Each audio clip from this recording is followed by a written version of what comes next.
Greetings, my name is Scott Mehus. I'm the National Eagle Center's Education Director.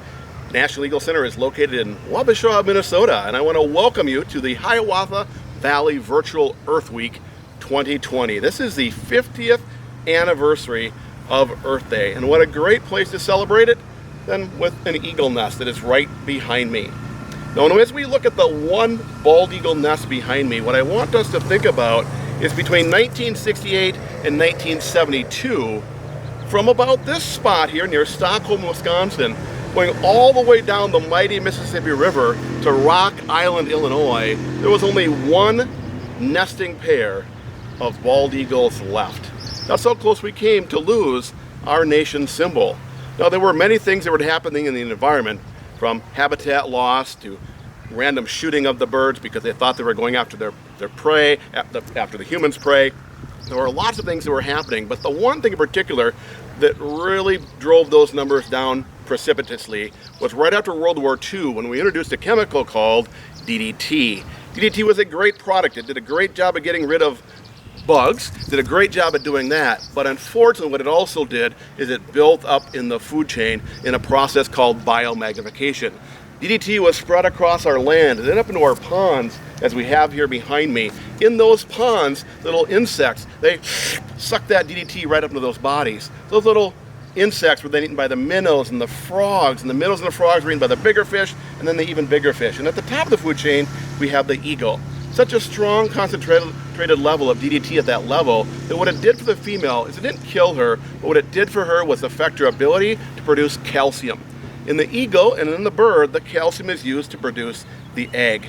But because of that calcium interference that DDT caused, it made the eggshells thin and deformed. So thin and deformed that when the mom went to lay the eggs or even incubate them, either the male or female went to incubate those eggs, they were often crushing them under their own weight. And that's why we came so close to losing the eagle. Thankfully, we had folks like Rachel Carson and our own Gaylord Nelson from Wisconsin, Wisconsin's governor and senator, who started Earth Day 50 years ago at a time when we really need to bring attention to the environment.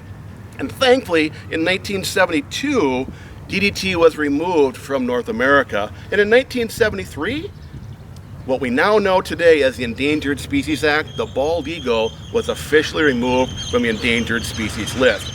In fact, that over 200-mile stretch of river, over a 261-mile stretch of river, from Stockholm, Wisconsin, all the way down to Rock Island, Illinois, where there was only one bald eagle nest, today there are well over 400 bald eagles. Yes, over 400 bald eagles nesting along this stretch of river. It's definitely an amazing success story, something to celebrate.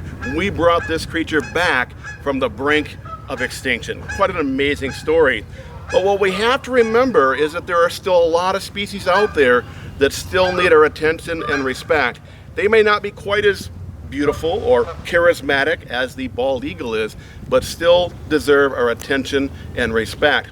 In fact, one species that's right out here in the Mississippi River backwaters here that we have is our freshwater mussels. Our freshwater mussels, right out in our river right out here, help to filter the water, help to stabilize the riverbeds, and they are one of our most endangered group of organisms in the United States of America. Yes, the mussels are one of our most endangered group of organisms. Of the 297 species that are found here in the United States of America, 213 of them are threatened or endangered or a species of special concern. In Minnesota, just across the river here from Stockholm, Wisconsin, 48 species of mussels are found in the state of Minnesota, and of that, 25 of them are threatened or endangered or of special concern. Mussels are often overlooked, as I'm seeing the boaters out here today on beautiful Lake Pepin behind me. Boaters are going right over the top of the mussels that are down in the beds, down in the sand. These critters are down in there. They are filtering the water. As I said before, they're helping to stabilize the riverbeds.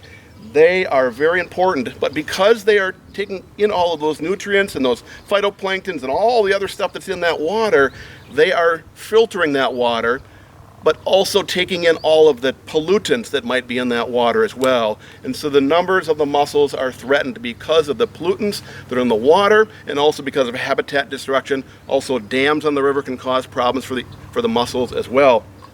Now, the mussels live a very unique life. They're hidden underneath the water, but they have a very fascinating life cycle.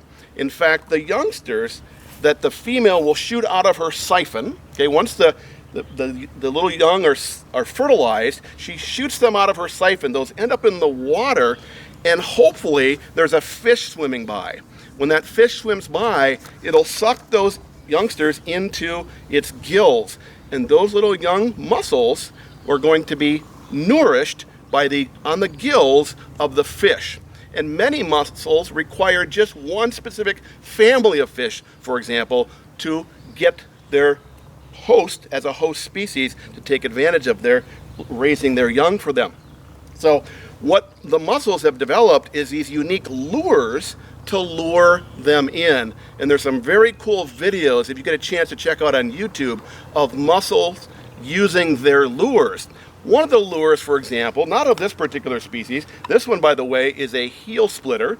You can see how the mussel would be sitting in the sand like this, and look at this sharp little point right there. You can imagine that definitely splitting someone's heel.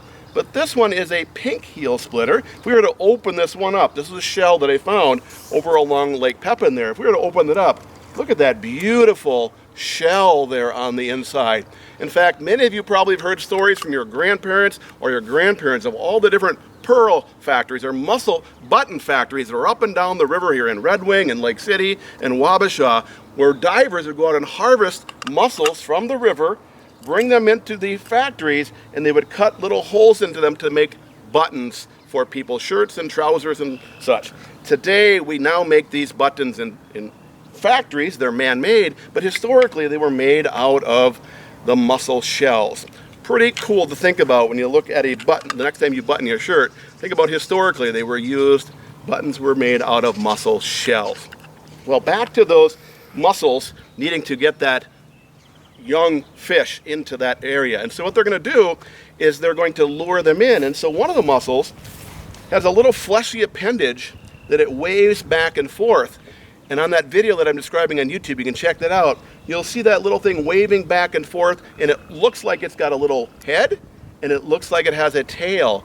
But it's not an actual fish, it is actually a lure. It is a lure that the mussel is using to wave back and forth to lure a fish in, thinking, there's a smaller fish that I can catch and eat. When it does that, when the mussel senses it can feel that fish getting close, it then pushes its eggs, the female pushes the eggs out into the water. The fish that's there, attracted to that lure, gets scared by this movement, sucks those young mussels in and gets into their gills, and then that's where they live for a period of time, getting the nourishment from the fish until they fall off and end up back into the water, and then they begin their life as a mussel. Now, mussels don't move very far once they have gotten to this size, but they can move. They have a foot that they use to move themselves, and sometimes you're out along the sandbars along the Mississippi River, you'll see these long tracks, maybe 5-6 feet long. Those are typically where a mussel has been moving very, very slowly. As I mentioned before, the freshwater mussels is one of our most endangered organisms in the United States, and we have, thankfully, in Minnesota, we have the Minnesota Zoo, and we have right over in Lake City, across from here, we have the wonderful folks there at the mussel facility that are rearing these endangered species of mussels to put them back into the river, because these species, because they're filtering on all those microorganisms and pollutants out there, they are really the canary in the coal mine, so to speak, in our rivers. We brought the eagle back from the brink of extinction, but how could we not? It's such a beautiful, big, beautiful creature. But the mussel that all the boats are going over right now, overlooked, but so much a very critical part of the environment. And I hope that you will take the time to think about mussels and all the other critters that rely on us here in the Mississippi River Valley. I want to thank you for tuning in to the virtual Earth Week here of the Hiawatha Valley, and I hope that you'll consider to think about Earth Day every single day. Thank you.